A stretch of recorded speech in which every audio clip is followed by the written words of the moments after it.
When the Austro-Hungarian Empire collapsed at the end of World War I, the Kreditanstalt continued to offer commercial, investment and saving to customers in the successor states to the empire, as well as Amsterdam, Berlin, Bucharest, Paris and Sofia.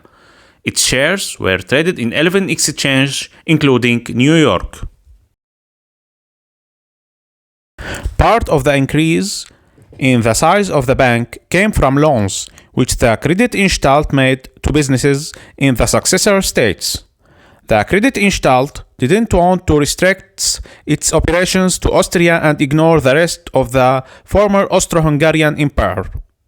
The Kreditanstalt borrowed money primarily from Great Britain and the United States, but this was only on a short-term basis, and any failure to renew these loans would lead to the demise of the bank. The Austrian government had witnessed several bank failures since the collapse of the stock exchange boom and the bear speculation against the French franc in 1924.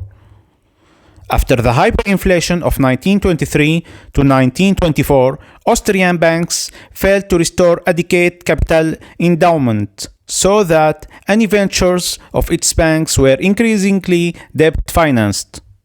In October 1929, after having absorbed several small and medium-sized banks, the Austrian, around 50% of whose shares were in foreign hands, had serious liquidity problems. This bank had extensive industrial holding, and a considerable part of Austrian industry depended on this bank for day-to-day financing. That's why liquidation couldn't be considered, but a strong partner had to be found. As it was second largest bank in Austria, only the Kreditanstalt was considered strong enough to absorb it. Within only 2 days, the deal was sealed and a huge bank was created, larger than all other Austrian banks. Acquisition of the Austrian added to the joint stock bank together bank's problem. And when the bank's performance began to falter in 1930, the Kreditanstalt bought up its own shares to keep the price of the stock from falling. Kreditanstalt wasn't only the largest bank in Austria, with a balance sheet in 1930 of the size of the state's expenditure. It accounted for around 53% of the balance sheet totals of all 25 joint stock banks.